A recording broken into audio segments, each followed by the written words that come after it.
Un drame violent se joue au large des côtes européennes.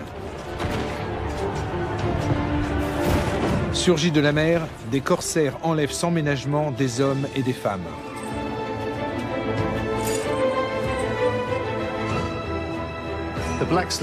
De nombreux travaux de recherche ont été réalisés sur la traite des Noirs. Mais on a très peu étudié le commerce des esclaves blancs. C'est un phénomène encore mal connu. Peu d'entre eux parviendront à rentrer chez eux pour témoigner de leur sort. Les Européens perdent de nombreux navires et équipages, au point que le commerce se trouve presque paralysé en Méditerranée. Mais ce sont les États-Unis qui vont relever le défi et déclarer la guerre aux corsaires musulmans.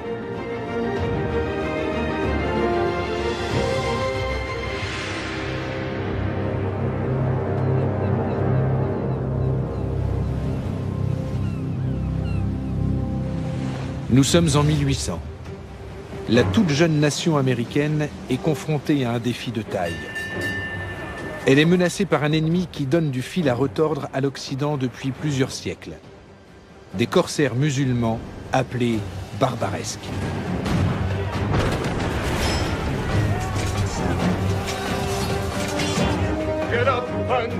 Stephen Decatur, jeune officier et tête brûlée, est chargé de sortir son pays de ce mauvais pas.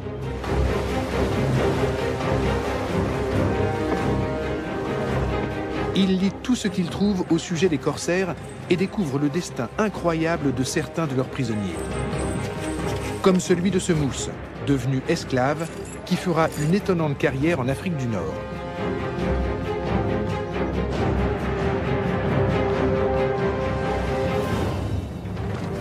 Stephen Decatur se familiarise avec cette culture qui défie son imagination. Il utilisera ses connaissances pour rendre les mers plus sûres.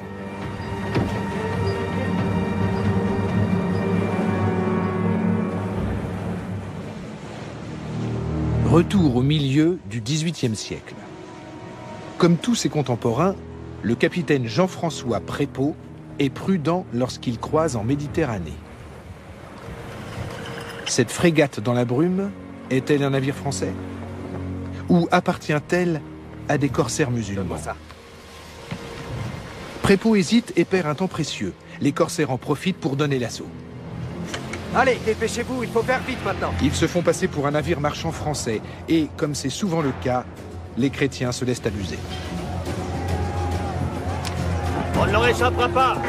Il est trop tard pour fuir, mais Jean-François Prépeau et ses hommes se battent jusqu'au bout. C'est la mort ou l'esclavage qui les attend.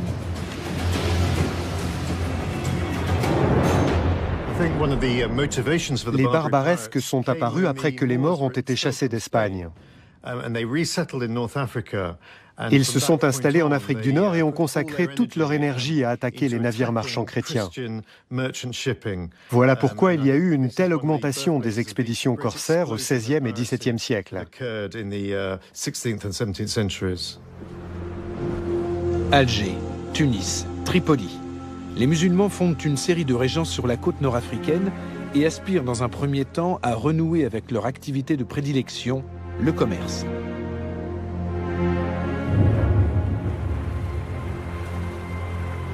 Mais cela s'avère difficile. Les Européens ont de cuisants souvenirs de leurs affrontements avec les musulmans en Espagne.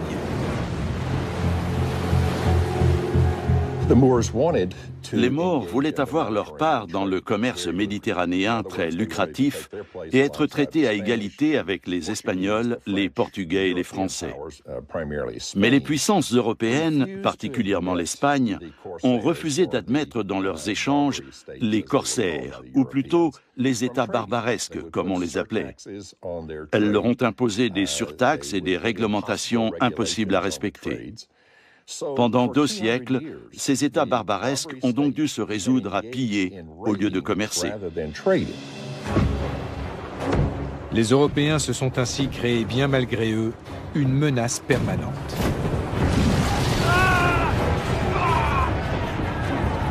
C'est contre ces corsaires que Jean-François Prépeau et son équipage doivent à présent se battre. Sachant qu'il n'y aura pas de quartier, ils sont prêts à vendre chèrement leur peau.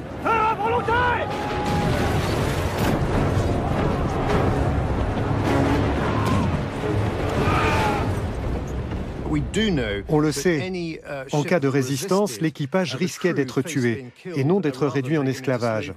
De plus, la capture d'un navire était une opération d'une extrême violence. Il y avait donc de nombreux morts, peut-être bien plus que dans nos estimations actuelles. Les Français se défendent, mais en vain.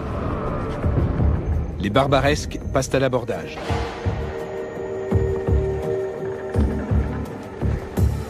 Les marins malades ou blessés sont immédiatement achevés. Il serait trop coûteux de les soigner, et sans doute ne survivraient-ils pas au transport jusqu'au marché des esclaves. Les corsaires ont un raisonnement purement économique. Ils souhaitent optimiser leur prise et se débarrasser de tout ce qui pourrait nuire à leurs affaires.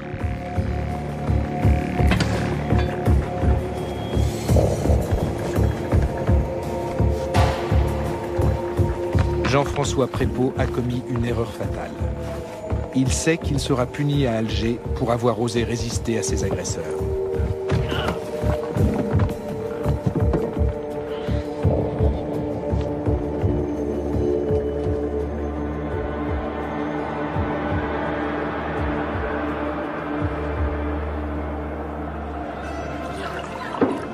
Cet épisode fait parler de lui jusque dans les tavernes de matelots aux États-Unis. Grâce aux bonnes relations entre la France et Alger, on dit que le capitaine Prépeau aurait bénéficié d'un traitement plus clément. Servez-nous de votre Bien fromage. sûr, oui. Merci. On n'a jamais vu ça. Certes, le capitaine n'a finalement pas été condamné au gibet, mais au lieu de ça, il a reçu 25 coups de bâton. Seulement, il n'a pas eu de chance, le bougre. Les coups étaient si vigoureux que Prépeau est mort 2 jours plus tard. Barbare. Espèce de misérable marin. La seule chose qu'ils sachent faire, c'est aborder les navires. S'ils arrivent sur votre pont, il n'y a plus aucun espoir. Le premier qui embarque sur un navire a le privilège de se choisir un esclave parmi les membres d'équipage. Bon sang. Ce ne sont pas des façons de faire. C'est scandaleux. Stephen Decatur aimerait mettre fin à ce climat de menace. En effet, les États-Unis sont en train de développer leur commerce maritime et les corsaires musulmans entravent sérieusement les échanges de marchandises. Et nul n'a encore réussi à les arrêter. Stephen Decatur y parviendra-t-il? Stephen Jr. was a sickly lad. Steven était un enfant maladif. À 8 ou 9 ans, il a eu un grave accès de coqueluche. En guise de remède, on recommandait à l'époque l'air du large. Son père, qui était un marin, a donc décidé de l'emmener avec lui dans une traversée de l'Atlantique, pensant que ce serait bon pour les poumons et la santé de son fils. Stephen a ainsi effectué très jeune son premier voyage à l'étranger et il y a pris goût. Les États-Unis, une fédération de 13 anciennes colonies sur la côte est d'un continent gigantesque, sont un pays insignifiant lorsque la Grande-Bretagne reconnaît leur indépendance en 1783 au terme d'une guerre longue et meurtrière. Les Américains ont perdu la protection de la puissante flotte britannique et leurs vaisseaux sont la proie des corsaires.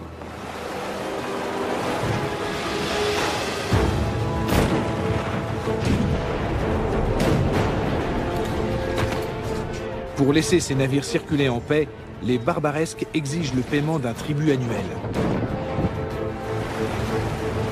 C'est le futur président Thomas Jefferson qui négocie avec les souverains musulmans. Il est choqué, comme en témoigne cette lettre. Nous nous sommes permis de leur demander à quel titre ils faisaient la guerre à une nation qui ne leur avait fait nulle offense. Nous avons ajouté que l'humanité était à nos yeux peuplée d'amis qui ne nous avaient fait aucun mal et ne nous avaient aucunement provoqués. L'ambassadeur nous a répondu qu'ils obéissaient aux lois du prophète et que tout pays qui refusait de se plier à ses principes était une nation de pécheurs. À l'en croire, ils étaient dans leurs droits et accomplissaient leur devoir en combattant les infidèles en tout lieu et en réduisant en esclavage tous ceux qu'ils réussissaient à capturer. Il a précisé enfin que tout musulman mort au combat était assuré d'aller au paradis. Les négociations bilatérales n'aboutissent pas. 2 ans plus tard, le Dey d'Alger prend même en otage 2 équipages de navires. Ils réclament 60 000 $ pour leur libération ou menacent d'en faire des esclaves.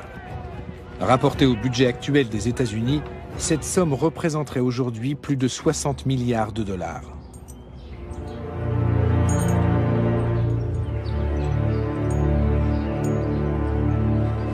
Nous les avons achetés. L'Amérique a conclu avec Alger un traité de paix. Un tribut de plusieurs millions de dollars qu'on leur verse, chaque année. Une somme de l'ordre de 20% des recettes de l'État. Il y a longtemps qu'on aurait dû investir cet argent dans des forces de frappe militaires puissantes. C'est bien vrai, ça. 20%, rendez-vous compte. On aurait pu régner sur les De océans. nos jours, il paraîtrait invraisemblable que les États-Unis se laissent dicter ainsi leur conduite. Mais même pour la jeune République, l'humiliation est cuisante. Les corsaires ont poursuivi leurs activités. Or, les États-Unis ne disposaient ni d'une marine militaire, ni d'une stratégie pour s'attaquer aux barbaresques. Pendant leurs 20 premières années d'existence, ils ont dû réfléchir à un plan d'action. L'US Navy, telle que nous la connaissons, a vu le jour dans ce contexte. Les États-Unis se fixent un objectif ambitieux, bâtir de nouveaux navires de guerre qui n'auront pas leur pareil sur les océans. Leurs ingénieurs mobilisent tout leur savoir, issu de 3 siècles de construction navale. Ils innovent, supprimant les lourdes superstructures des siècles passés. Place aux frégates aérodynamiques à faible tirant d'eau. Les États-Unis veulent ainsi mettre fin aux conditions humiliantes du traité de paix et d'amitié qui les lie à Alger. Et on les comprend.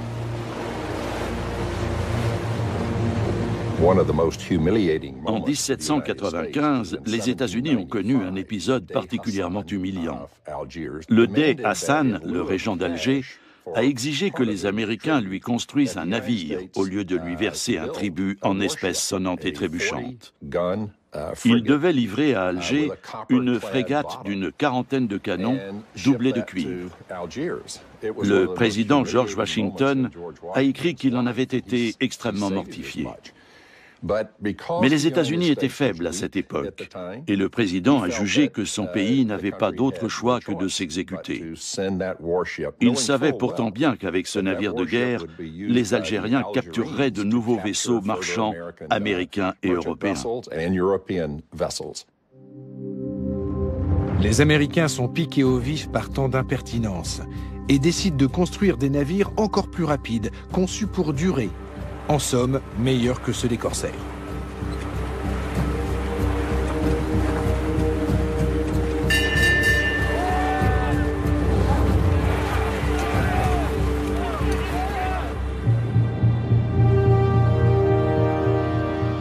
L'un d'eux est encore amarré aujourd'hui dans le port de Boston, sur la côte nord-est des États-Unis. Entretenu régulièrement, le USS Constitution est le plus vieux navire de guerre au monde encore à flot. Voilà plus de 2 siècles qu'il navigue avec un équipage de la marine américaine.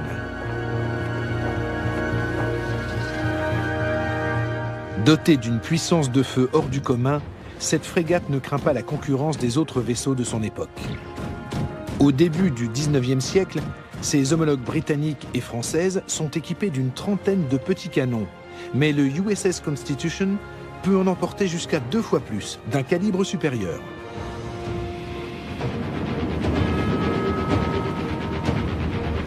Si cette forteresse flottante est encore en bon état, c'est grâce au bois utilisé pour sa coque.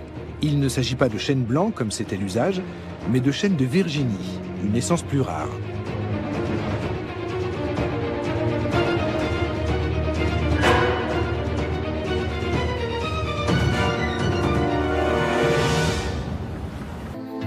Il confère à la structure du navire une solidité exceptionnelle. Malheureusement, le chêne de Virginie est une variété rare, qui ne pousse que dans quelques régions d'Amérique centrale et dans le sud-est des États-Unis. La construction du USS Constitution a nécessité à elle seule l'abattage de 2000 arbres. Des étrangers accostaient souvent sur des zones sauvages de nos côtes et abattaient en toute illégalité quelques chênes de Virginie pour construire des navires en Europe. Décidément, les États-Unis ont bien besoin d'une flotte de guerre moderne et puissante à opposer à leurs ennemis.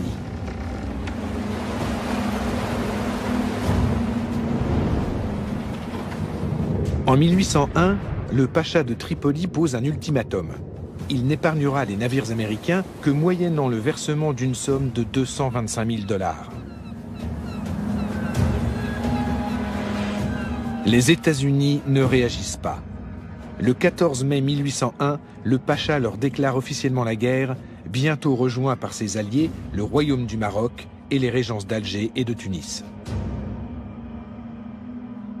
Les Américains considéraient les barbaresques comme des États barbares et voyous qui pratiquaient la piraterie. Mais ils ne voulaient pas faire comme les Européens et transformer leurs différends en guerre sainte. L'article 11 du traité de Tripoli, signé en 1796, est intéressant à cet égard.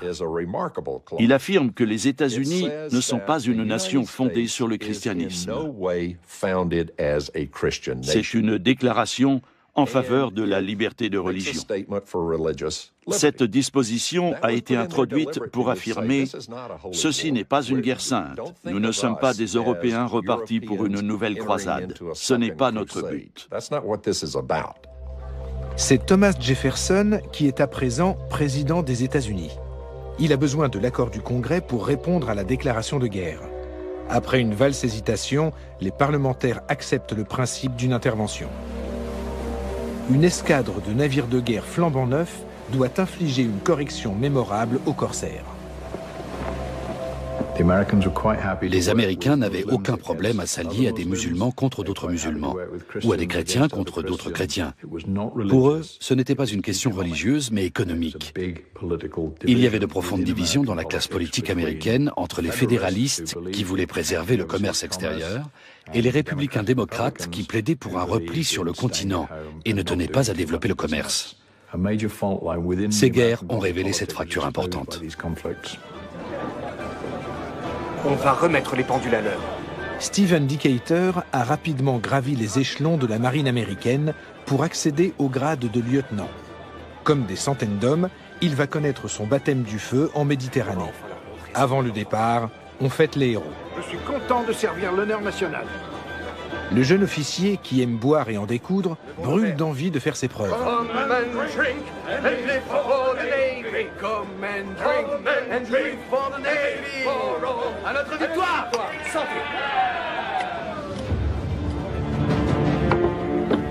Le matin du 2 juin 1801, 4 super frégates mettent le cap sur la Méditerranée. Le vaisseau amiral de la US Navy, le USS Constitution, les rejoindra plus tard en renfort.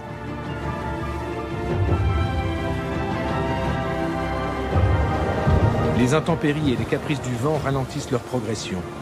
La traversée dure 7 semaines et demie.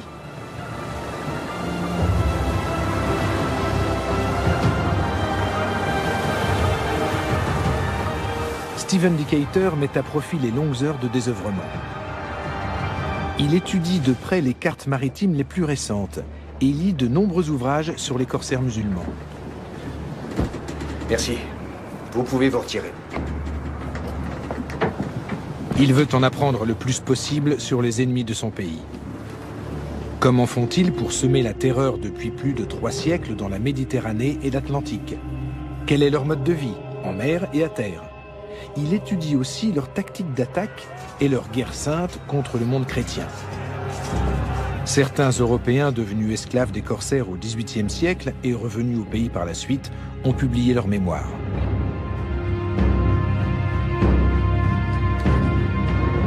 Le récit le plus étonnant est peut-être celui de Harkolufs. 1, 2, tirez! Ce marin est originaire d'Amrum, une île allemande alors sous domination danoise dans la mer du Nord. Le 19 juillet de l'an 1708, j'ai vu le jour sur une petite île nommée Amrum, dans la mer du Nord, la lumière de notre planète. Lorsque j'ai atteint mes 12 ans, contrairement à mes amis qui se destinaient à une vie de pêcheur, moi je faisais tout pour devenir un marin aguerri. Une fois prêt, j'ai pu entreprendre de nombreux voyages. Il s'est engagé pour une traversée jusqu'à Nantes. La routine, pense-t-il. Une telle expédition était extrêmement dangereuse à l'époque. Les barbaresques ne sévissaient pas seulement en Méditerranée, ils remontaient jusqu'à la Manche pour attaquer la côte ouest de l'Angleterre ou l'Irlande. Et ils sont allés jusqu'en Islande où ils ont attaqué la ville de Reykjavik et ont ramené des esclaves islandais en Afrique du Nord. Notre capitaine a immédiatement sonné la charge. Mais les corsaires nous ont devancés et nous ont attaqués très habilement et très vite. Nous n'avions pas fini d'armer les canons qu'ils avaient déjà fait feu 2 fois sur notre vaisseau. Ils hurlaient de plus en plus fort. « Mena Perros ! Rendez-vous, bande de chiens !» Nous avons pourtant décidé de contre-attaquer et de leur faire payer le plus cher possible notre capture. Ils se rapprochaient dangereusement en nous tirant dessus au pistolet. Ce faisant, ils ont tué l'un de nos matelots. Alors nous avons baissé pavillon devant les pirates et tourné nos foulards, afin de leur faire comprendre que nous rendions les armes. C'est là, dans la Manche, au large des îles Scilly, que nous avons été capturés et faits prisonniers. Le 10 mars 1724.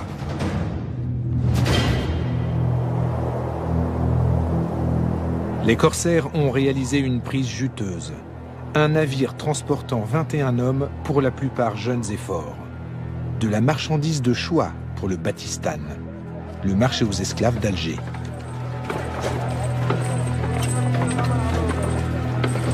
Harkolufs et ses compagnons sont exhibés dans les rues de la ville comme du bétail. La moindre incartade est sévèrement punie, de coups de fouet, voire de la crucifixion. Le jeune marin a de la chance. Pour avoir tenté de voler une orange, il s'en tire avec une volée de coups.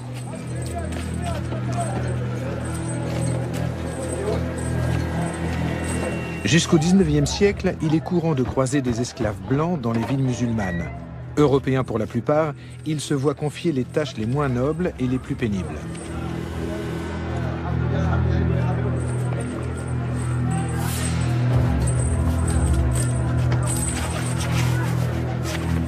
Des esclaves, il y en avait en nombre plus que suffisant dans la cité. Il m'était impossible de les compter. Il devait bien y en avoir 10 000. Hommes, femmes, mais aussi de jeunes filles. On ignore quelle est la proportion de femmes parmi eux.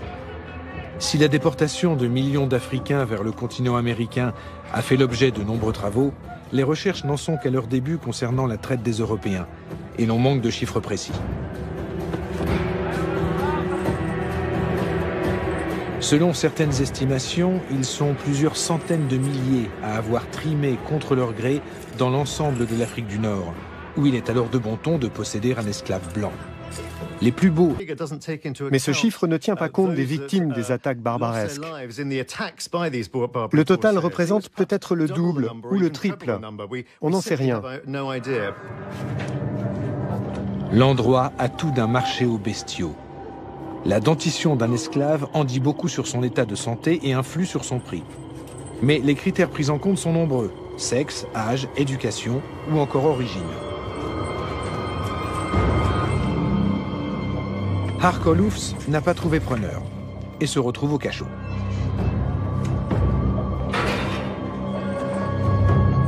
Le cachot était un endroit terrifiant.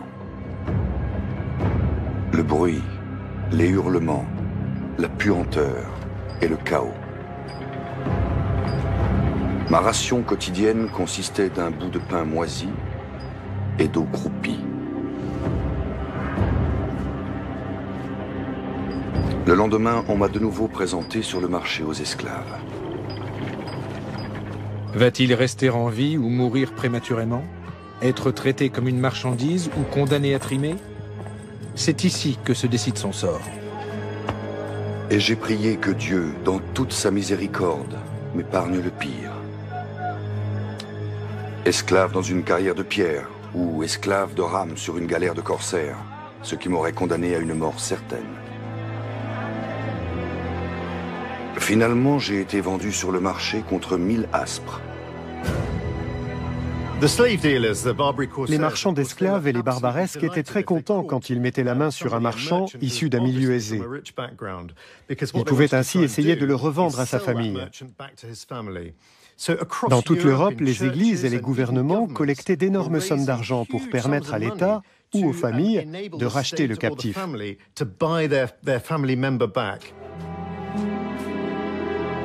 L'acquéreur de Harkolufs fait rapidement parvenir une demande de rançon à la famille du jeune homme. Pour 800 marks, il est prêt à le laisser partir. Les négociations s'éternisent.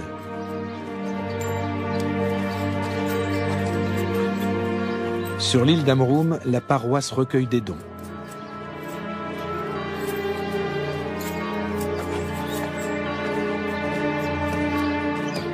« 800 marks, c'est une somme, l'équivalent d'une vingtaine de chevaux ou de 120 cochons. Le père de Hark, petit armateur, multiplie les démarches et écrit même au roi.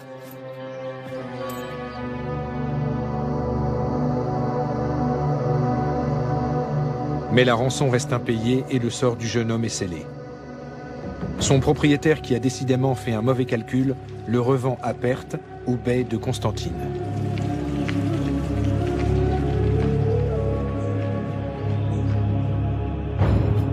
Le voyage jusqu'à notre destination s'est fait à dos de mulet.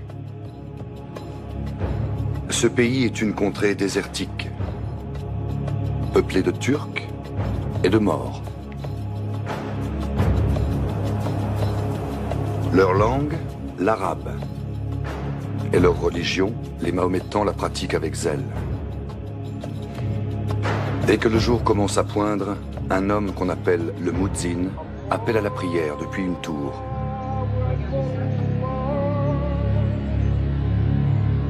Le Béassine était une sorte de petit monarque qui régnait sur Constantine.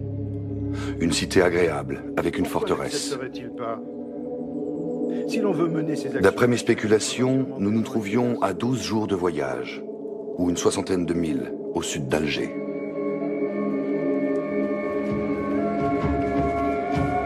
Comparé à ses compagnons disséminés un peu partout en Afrique du Nord, le jeune homme peut s'estimer chanceux. Montre-moi son visage. Ça me convient. Mets-le avec les autres. Il a pour l'instant la vie sauve et entre comme esclave à la cour du bey. Lorsque je suis entré dans la maison, j'ai été transporté. Je n'avais encore jamais vu autant de splendeur et je suis resté ébloui. Mon travail consistait à balayer le palais et à attiser le feu, mais aussi à abattre les moutons et les poules. Les seules pièces dans lesquelles je n'avais pas le droit d'entrer étaient celles du harem.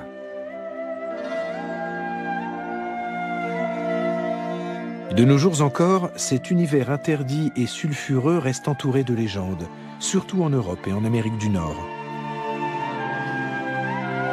Des fantasmes qui inspirent peintres et écrivains. Leurs tableaux et leurs romans trouvent un écho chez les Occidentaux, mais sont-ils fidèles à la réalité ? Le harem est souvent représenté par des femmes nues ou très dévêtues au service du pacha. La réalité était tout autre. Le harem était un lieu de divertissement, mais pas de frénésie sexuelle. Le sultan ou le pacha venaient y écouter de la musique et des chants. C'était un lieu de culture où ils se détendaient.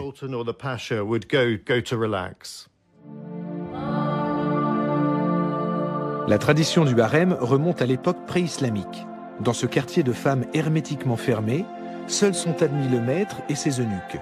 Sa première épouse, ses autres compagnes et ses enfants mineurs y vivent ensemble.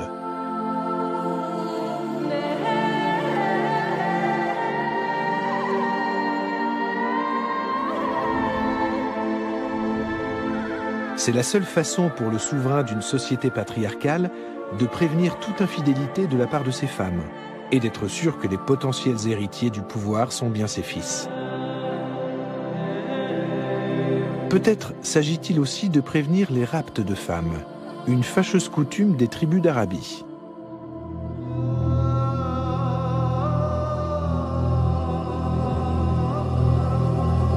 Harkolufs n'a sans doute jamais vu l'intérieur du harem, mais il apprend rapidement l'arabe et le turc et suit des cours de Coran. Le bey remarque très vite que le jeune homme a de grandes compétences et s'efforce de faire de lui un bon musulman. Et tant pis si un esclave converti ne peut plus être traité comme une bête de somme.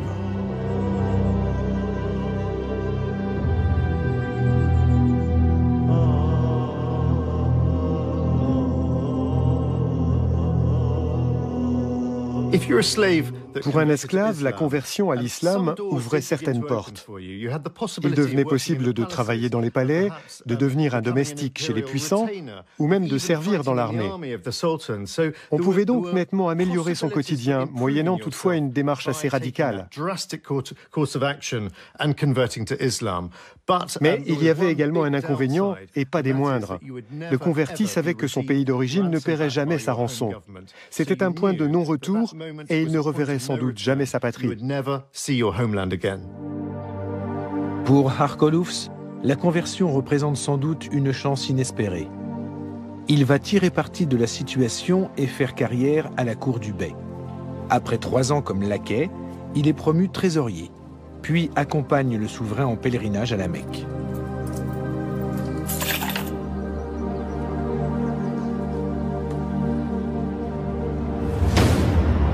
À 24 ans, il est à la tête des gardes du corps et finira même commandant en chef de la cavalerie.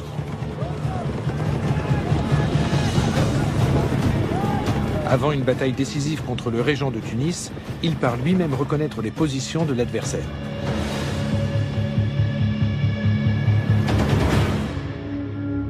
Il choisit de mettre sa vie en danger, car en cas de victoire, sa récompense sera la liberté.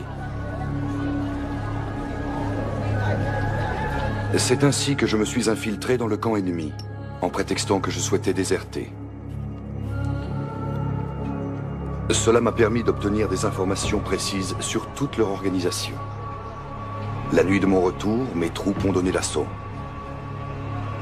Nous avons pu attaquer à un endroit où nous n'étions pas attendus. La tactique porte ses fruits. À la tête de ses troupes, le jeune homme remporte la bataille. Le Béassine a tenu parole et m'a rendu la liberté.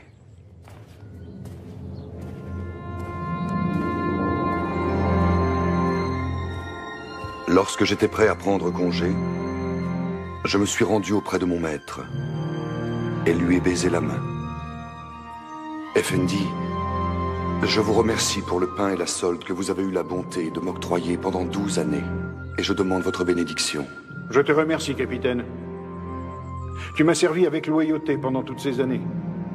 S'il m'est arrivé de te malmener, je t'en demande pardon.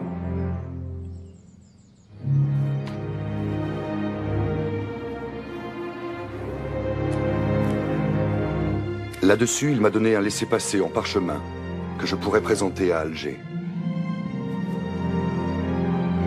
Va, et que Dieu soit avec toi. Prends garde aux boissons trop fortes en compagnie de femmes. À Alger, veille bien sur ton argent. Les escrocs sont vifs et toujours à l'affût. Le destin de Harkolufs, esclave devenu commandant des forces d'un prince musulman, est aussi étonnant qu'exceptionnel. Le 25 avril de l'an 1736, j'ai touché sain et sauf la terre de ma mère patrie.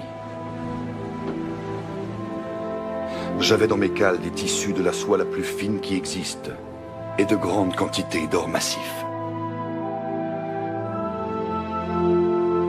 Au pays, on ne le croit guère lorsqu'il affirme être resté chrétien, mais personne ne cherche vraiment à savoir. Harkolufs se marie et aura 5 enfants. Stephen Decatur découvre la richesse et le raffinement de la culture islamique. Il comprend que ses adversaires n'ont rien de barbare primitif, mais savent adapter leurs tactiques et optimiser leurs alliances.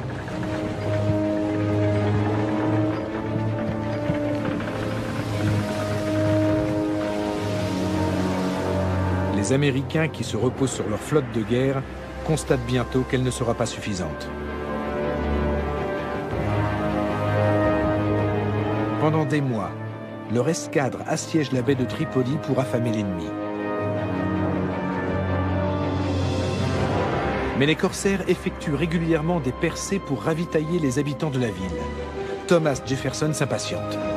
Il envoie des renforts supplémentaires en Méditerranée, notamment le USS Constitution. Un geste fort.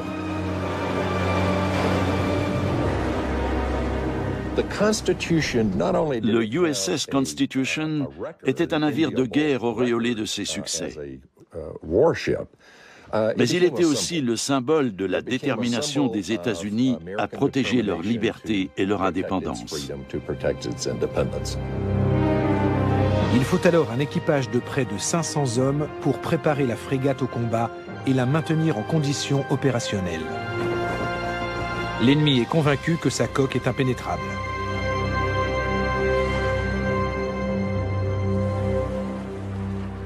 On a 3 couches de bois sur environ 50 cm. Chêne blanc, chêne de Virginie et chêne blanc. 3 couches épaisses et robustes. Edward Preble commande le USS Constitution et l'ensemble de l'escadre américaine. Ces navires à faible tirant d'eau peuvent manœuvrer près des côtes. Mais la baie est parsemée de hauts fonds très dangereux et soudain, l'une des frégates est bloquée.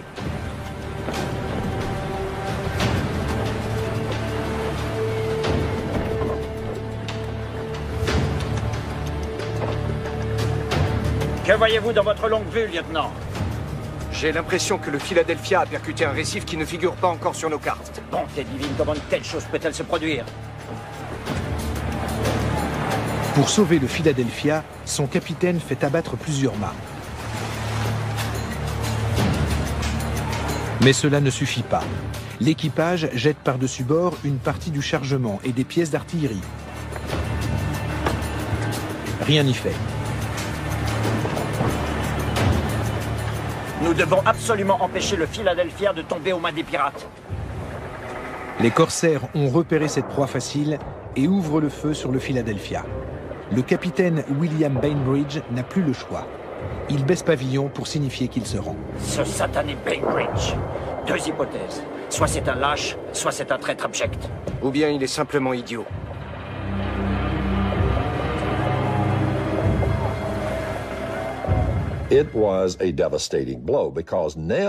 Cet épisode a été désastreux. Les Algériens avaient capturé 307 marins américains et ils étaient en possession d'un excellent navire de guerre très moderne. S'ils parvenaient à le dégager et à l'intégrer dans leur propre escadre, ils risquaient de s'en servir pour briser le blocus et piller les frégates américaines. En échange de la libération des otages, les Barbaresques exigent une somme faramineuse. L'épisode nuit à l'image de Thomas Jefferson et compromet sa réélection. Pour couronner le tout, les corsaires repêchent les canons du Philadelphia et remettent ce dernier à flot. Les États-Unis sont humiliés.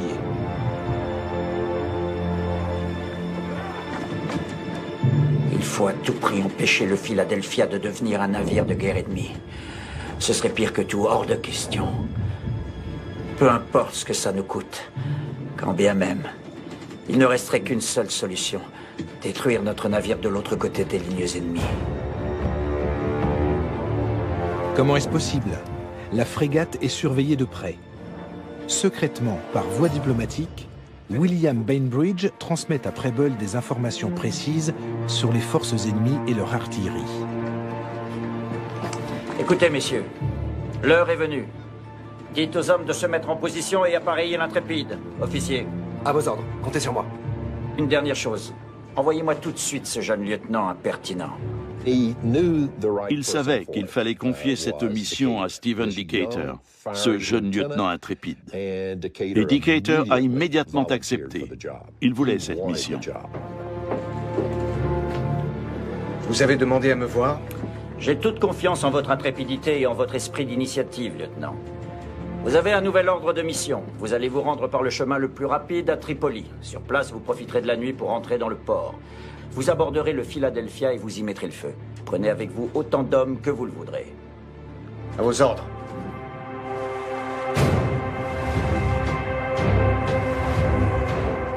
Pour cette mission suicidaire, 75 soldats, parmi les meilleurs éléments de la marine, se portent volontaires. Pendant plusieurs semaines, Stephen Decatur les entraîne à monter à l'abordage de nuit et à tuer en silence. Le commando prend possession du Philadelphia sans perdre un seul homme. Un chargement de bombes doit envoyer le bateau par le fond. Stephen Decatur reste à bord le plus longtemps possible pour savourer le spectacle.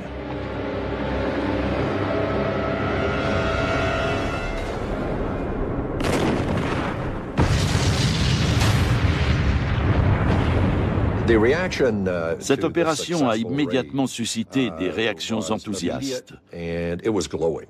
Au Royaume-Uni, l'amiral Nelson a déclaré qu'il s'agissait d'un acte d'une audace et d'un courage sans pareil pour l'époque.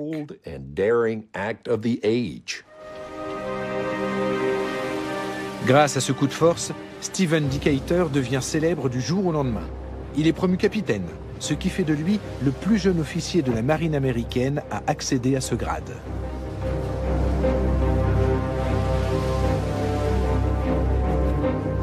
Mais les marins américains sont toujours retenus en otage, par le pacha de Tripoli à présent. Edward Preble refuse de payer la rançon demandée et fait ouvrir le feu sur le port de Tripoli. Les deux camps finissent par signer un traité en 1805. Moyennant une rançon, les navires américains pourront circuler librement. Mais dès 1812, les corsaires s'en prennent à nouveau aux bateaux marchands venus d'outre-Atlantique. Il faut refaire appel à Stephen Decatur. Écoutez-moi tous. Messieurs, aujourd'hui nous n'allons pas uniquement donner une bonne leçon aux dés d'Alger. Nous allons donner à tous les barbaresques une leçon qu'ils ne seront pas prêts d'oublier. Ou alors c'est la mer qui nous engloutira. L'officier ne perd pas de temps. À l'approche d'Alger, il capture le navire amiral des corsaires, ce qui les affaiblit considérablement.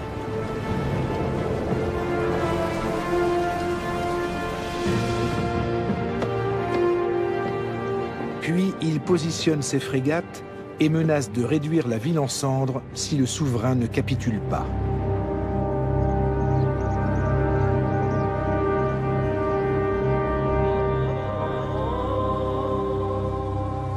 C'est le début de la politique de la canonnière. Il s'agit de petits navires lourdement armés, capables de remonter des rivières et de naviguer en eau peu profondes, et que les États utilisaient pour montrer leur force et protéger leurs intérêts commerciaux. Depuis, les États-Unis ont maintes fois employé cette stratégie pour imposer leur point de vue, s'ingérer dans les affaires intérieures de pays plus petits, ou peser sur leur politique économique.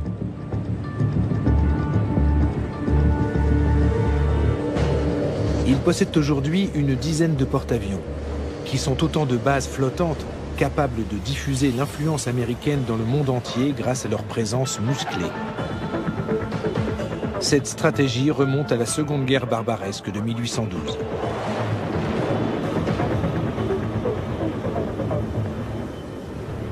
La flotte déployée au large d'Alger produit l'effet escompté et vient à bout de la combativité des corsaires. Sans aller à l'affrontement, Stephen Decatur est en mesure de dicter ses conditions à l'ennemi.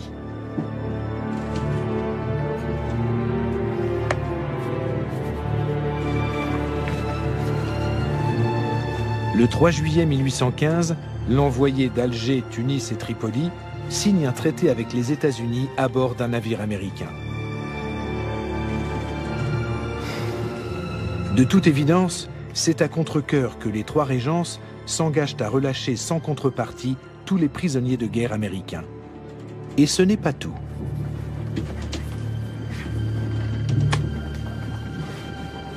Elles doivent aussi payer des réparations de guerre, renoncer à percevoir un tribut des États-Unis et à capturer leurs navires.